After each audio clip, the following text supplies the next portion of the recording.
Winchester has a new lead councillor after a High Court ruling. Conservative ministers have gone quiet whilst trying to get supporters in the south. And the Green Party have launched their new campaign and are hoping for voters in the local area. Hello and welcome to Winchester News Online. I'm Matthew Shepherd. And I'm Jack Sear.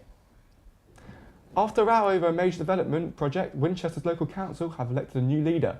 Conservative councillor Frank Pearson. Henry Nixon has more. Elected as the leader of the council. First, why would I want to be leader?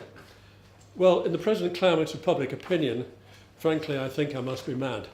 The change followed an acrimonious dispute over changes to the Silverhill development in the city centre. Councillor Pearson was on the committee that the High Court ruled against last week.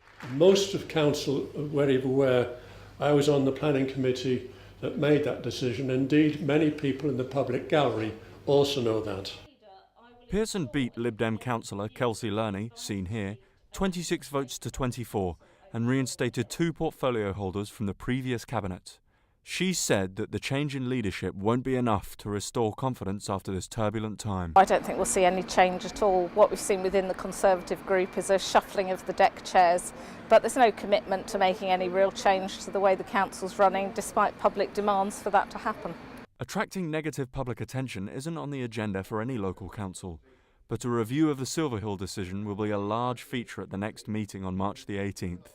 Henry Nixon, Winchester News Online, Winchester. Youth employment is at an all-time low across the entire country.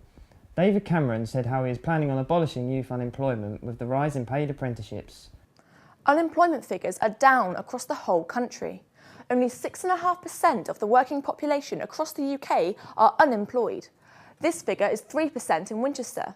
But youth unemployment is sharply rising to around 750,000 across the country. During his speech at Hove yesterday, David Cameron said the Conservatives seek to abolish long-term youth unemployment and hope to fund 3 million more apprenticeships. But he wants youngsters to work for their benefits. If the party is re-elected, job seekers' allowance would be abolished for 18 to 21-year-olds and will instead be replaced with something called youth allowance. In order to get this, young people would have to carry out 30 hours of community work a week and spend 10 hours job hunting. The Lib Dems are arguing that this approach punishes young people instead of helping them, and Labour say that it doesn't help youngsters into real jobs. Labour plans to create thousands of apprenticeships if they are elected, but they will only guarantee them to young people if they get the right grades.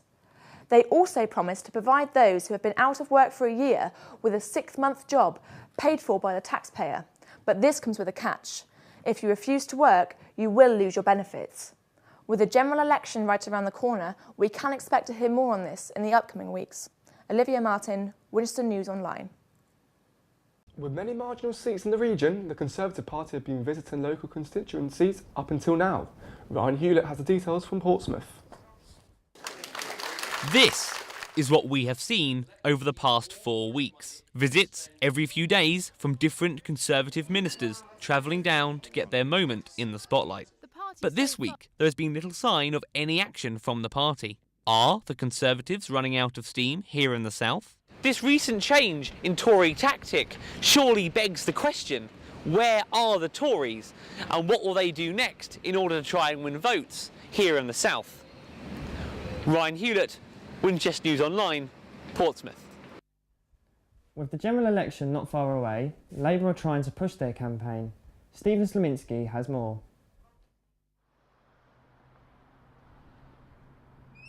The Southampton general election campaign heated up this week with attention switching to the Labour Party.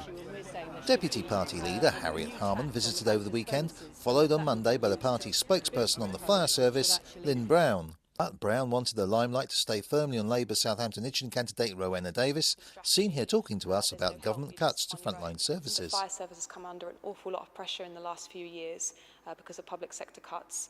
So many of them have faced changes to their pensions, which they're very worried about.